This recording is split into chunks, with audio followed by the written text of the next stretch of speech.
Muy buenas tardes, hermanos. Nos encontramos nuevamente para seguir con nuestra meditación de nuestras catequesis de la segunda etapa. Recuerdan que el tema 27 lo partimos en dos partes. Ahorita vamos a meditar lo que es la segunda parte. Recordamos nada más el título de nuestro tema, pero antes nos ponemos en la presencia de Dios nuestro Padre. En el nombre del Padre, del Hijo, del Espíritu Santo. Amén. Padre nuestro que estás en el cielo, santificado sea tu nombre, venga a nosotros tu reino, hágase tu voluntad en la tierra como en el cielo. Danos hoy nuestro pan de cada día, perdona nuestras ofensas, como también nosotros perdonamos a los que nos ofenden. No nos dejes caer en tentación, líbranos y guárdanos de todo mal. Amén. Espíritu Santo, fuente de luz, ilumínanos. Espíritu Santo, fuente de luz, ilumínanos. Espíritu Santo, fuente de luz, ilumínanos. Pues bien, hermanos, vamos a recordar el título de nuestra catequesis. Nos dice, el sacerdote, signo de la presencia de Jesús.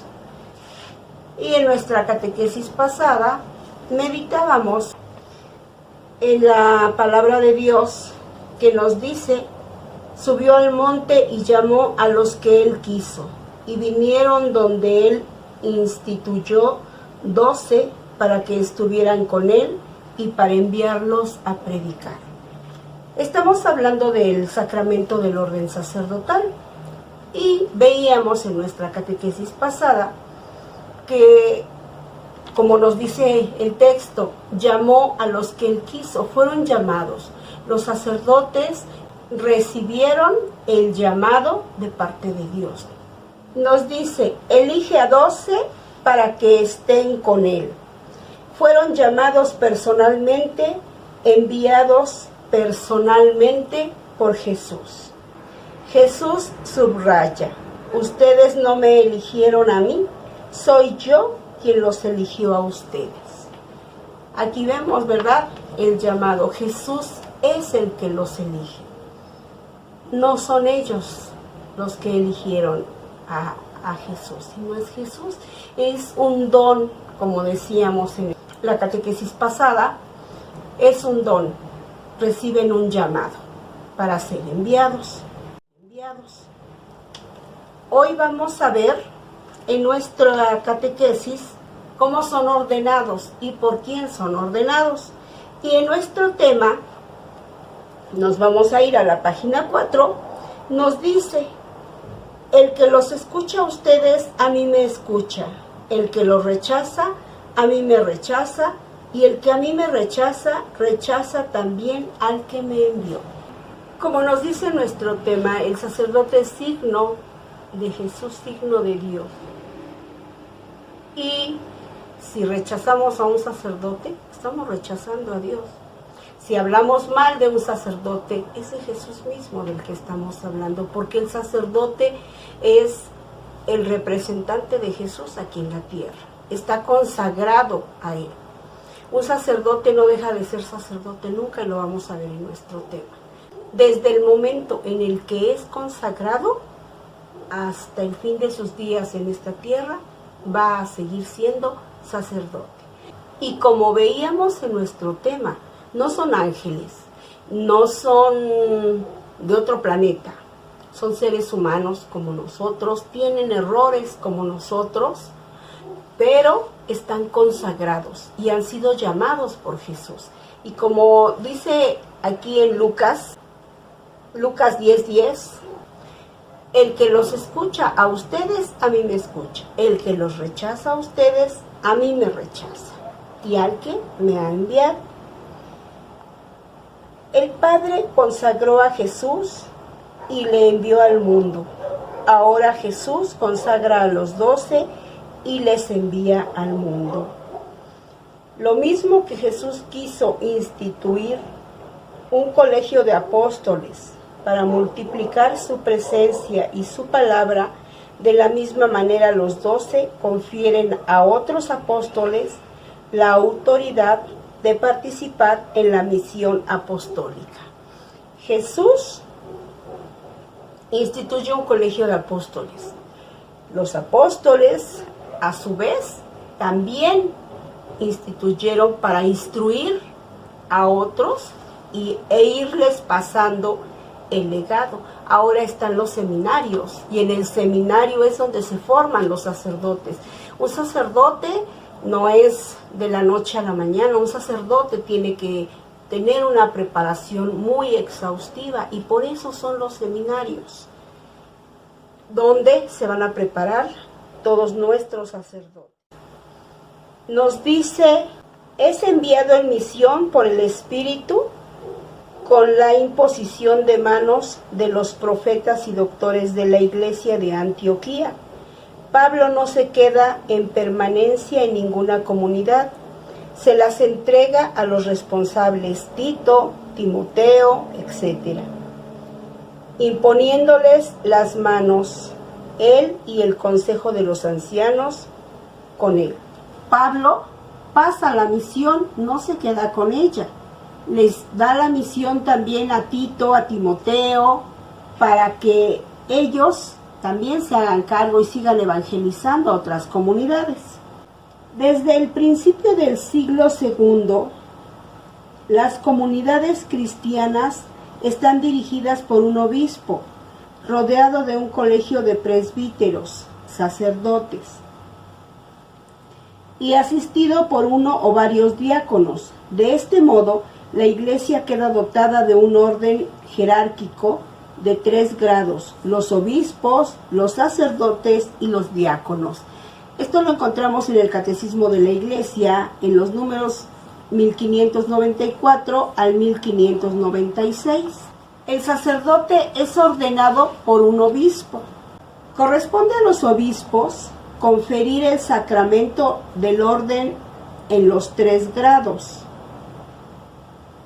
He aquí lo esencial de los ritos y palabras de la ordenación de los sacerdotes. Estos ritos y palabras nos ayudarán a comprender mejor quién es un sacerdote. Entonces, hermanos, vemos el que ordena a los sacerdotes es el obispo. Vamos a ver todos los pasos que lleva, y nos dice: el obispo pregunta al candidato: ¿quieres ser sacerdote, colaborador de los obispos en el sacerdocio, para servir y guiar al pueblo de Dios bajo la dirección del Espíritu Santo? ¿Quieres cumplir fielmente el ministerio de la palabra, es decir, anunciar el Evangelio y exponer la fe católica? ¿Quieres celebrar con fe los misterios de Cristo según la tradición de la Iglesia, para gloria de Dios y santificación del pueblo cristiano? ¿Quieres unirte día tras día y cada vez más a Cristo, sumo sacerdote, que se ofreció por nosotros a su Padre, y con él consagrarte a Dios para la salvación de los hombres? ¿Prometes vivir en comunión con tu obispo, en el respeto y la obediencia? A todas estas preguntas, el nuevo sacerdote responde sí. Cada pregunta la va haciendo el obispo y va dejando un espacio para que pueda contestar. Después continúa: el candidato ha hecho esta última promesa. Arrodillado ante el obispo, juntas las manos entre las suyas, se postra, y la asamblea le acompaña cantando las letanías. Se postra. ¿Qué significa la postración? La postración es un signo de humildad, un signo de donación, una entrega total que él hace a Dios, que él hace a Jesús. Después, el obispo impone las manos en silencio sobre la cabeza del candidato. Todo el colegio presbiteral presente hace lo mismo. Después, con las manos extendidas, rodeado del presbiterium, el obispo pronuncia la oración consacratoria. Es una larga oración. Aquí diremos solo las ideas principales.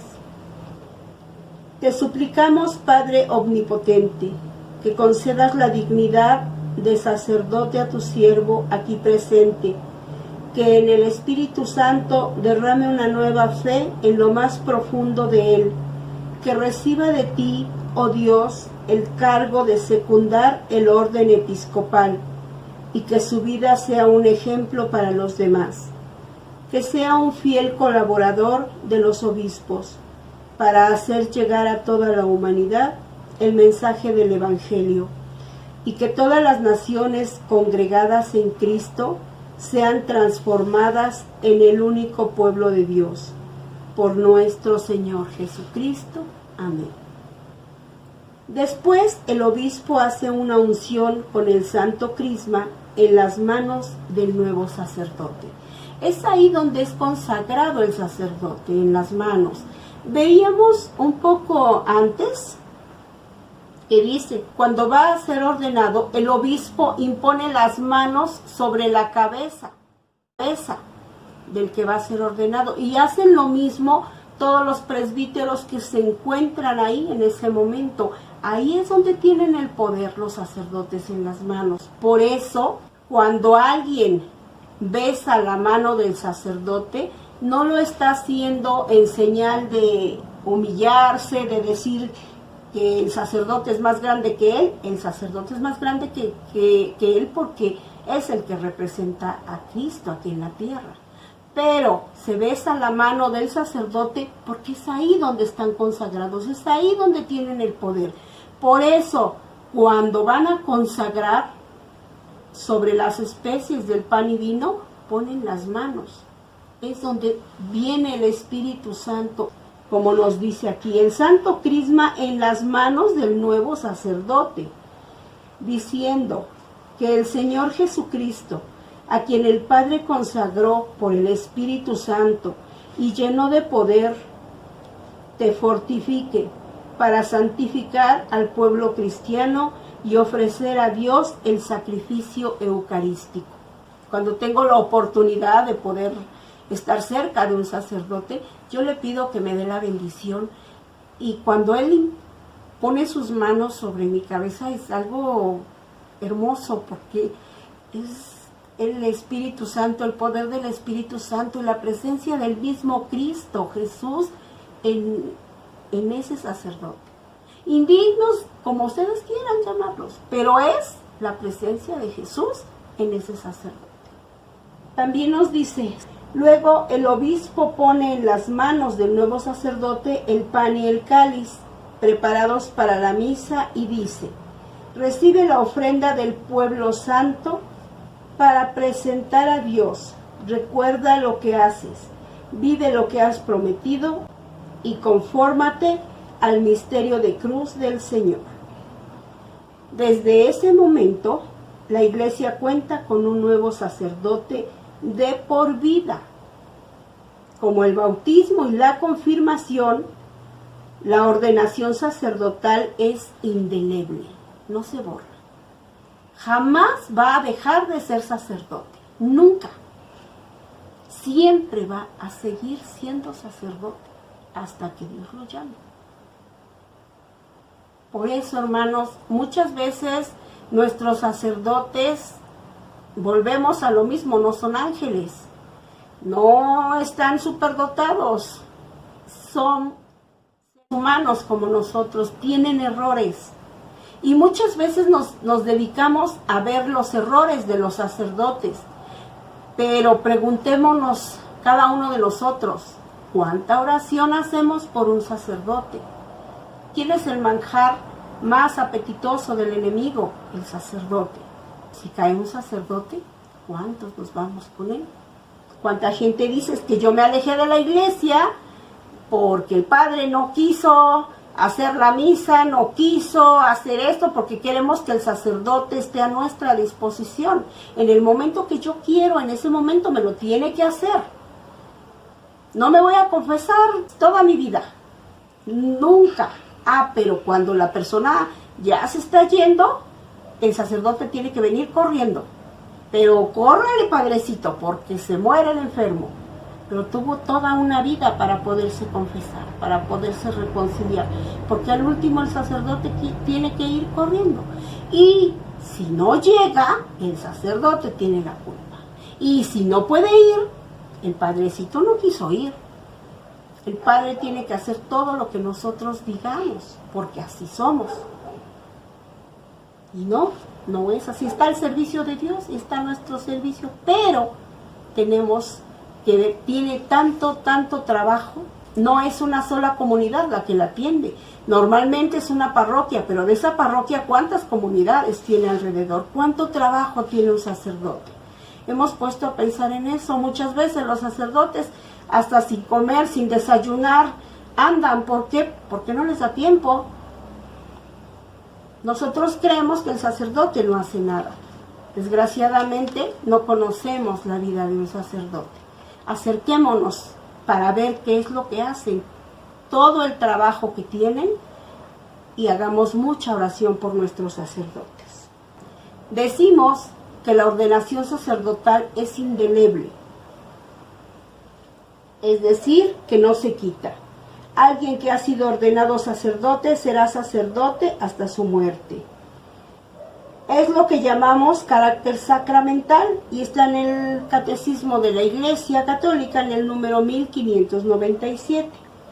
Los presbíteros son en la Iglesia y para la Iglesia una representación sacramental de Jesucristo, cabeza y pastor. Proclaman con autoridad su palabra, renuevan sus gestos de perdón y de ofrecimiento de la salvación. No hay un sacerdote cerca para reconciliarnos con Dios, no podemos ser perdonados. Jesús les dijo, lo que aten en la tierra quedará atado en el cielo, y lo que desaten en la tierra quedará desatado en el cielo. Los pecados que ustedes perdonen aquí en la tierra quedarán perdonados en el cielo. Necesitamos al sacerdote para el sacramento de la reconciliación, para el bautismo. ¿Cómo vamos a entrar a la gran familia de Dios si no hay un sacerdote que nos bautice? ¿Cuántas comunidades hay que no hay un solo sacerdote? ¿Y cuántos sacerdotes hay? Desgraciadamente en este tiempo de pandemia, ¿cuántos sacerdotes se han ido? Porque no han dejado su ministerio, porque continuaron viendo a los enfermos, porque continuaron llevando la Eucaristía, porque no se quedaron encerrados en casita. Muchos sacerdotes se han ido. ¿Cuántas vocaciones han salido de nuestras familias? ¿Cuánta oración hemos hecho por las vocaciones? ¿Cuántas veces le hemos dicho a nuestros hijos, no te quieres ir de sacerdote? ¿No has pensado? O algún joven, algún sobrino, algún nieto, vamos a pedirle a Dios y a entregárselos, a consagrarle a nuestros nietos, a nuestros hijos, y que Dios sea el que los elija y los llame si es por ahí, por ese camino. Es una bendición. Los sacerdotes son pues hombres tomados de entre los mismos hombres para el servicio de la comunidad, llamados a prolongar la presencia de Cristo, único y supremo pastor, siguiendo su estilo de vida y siendo como una transparencia suya en medio del rebaño que les ha sido confiado. Eso es un sacerdote. Son hombres tomados de entre los mismos hombres. ¿Tienen defectos? Sí. Son seres humanos, caen, tienen tentaciones, son tentados. Y Jesús mismo fue tentado, pero por eso precisamente necesitan de nuestra oración. Necesitan que hagamos esa oración para pedirle a Dios nuestro Padre, al Espíritu Santo, que les dé la fortaleza para resistir esas tentaciones. Esto nos lo dice el documento de Aparecida. El sacerdote es sacerdote en Cristo y no por cuenta propia. Es Cristo actuando en el sacerdote, quien consagra y ofrece su cuerpo y su sangre en la Eucaristía. Por este sacrificio nosotros nos unimos a Él para salvarnos del pecado y entrar en la vida nueva. Eso es lo que es un sacerdote. Esto está en Hebreos 7, 24, 27, 9. Ahí en la hojita de su tema, ahí tienen la cita. El sacerdote es sacerdote en Cristo, el representante de Cristo. No es cualquier gente. Es llamado por Cristo. Nos dice nuestro tema aquí en Respondamos con la Vida. Hay varias preguntas. Vamos a decir una, nada más. ¿Qué puedo hacer en mi familia, iglesia doméstica, para cultivar las vocaciones sacerdotales? ¿Qué pastores necesita nuestro pueblo? Esto lo vamos a meditar en esta semana. ¿Qué puedo hacer en mi familia, iglesia doméstica, para cultivar las vocaciones sacerdotales? Pues hermanos, esta es la segunda parte de nuestra catequesis. Vamos a terminar con una oración por los sacerdotes y yo les invito a que ofrezcamos nuestras oraciones, nuestros sacrificios por nuestros sacerdotes, para que Dios nuestro Padre, en el Espíritu Santo, les dé esa fortaleza que todos ellos necesitan. Y decimos: Señor Jesús, Pastor Supremo del rebaño, te rogamos que por el inmenso amor y misericordia de tu Sagrado Corazón, atiendas todas las necesidades de tus sacerdotes. Te pedimos que retomes en tu corazón a todos aquellos sacerdotes que se han alejado de tu camino, que enciendas de nuevo el deseo de santidad en los corazones de aquellos sacerdotes que han caído en la tibieza, y que continúes otorgando a tus sacerdotes fervientes el deseo de una mayor santidad. Unidos a tu corazón y al corazón de María, te pedimos que envíes esta petición a tu Padre Celestial en la unidad del Espíritu Santo. Amén. Dulce Madre, no te alejes, tu vista de mí no apartes. Ven conmigo a todas partes y sola nunca me dejes. Ya que nos proteges tanto como verdadera Madre, cúbrenos con tu manto y haz que nos bendiga el Padre, el Hijo y el Espíritu Santo. Amén. Gracias hermanos, nos vemos la próxima semana. Que Dios los bendiga.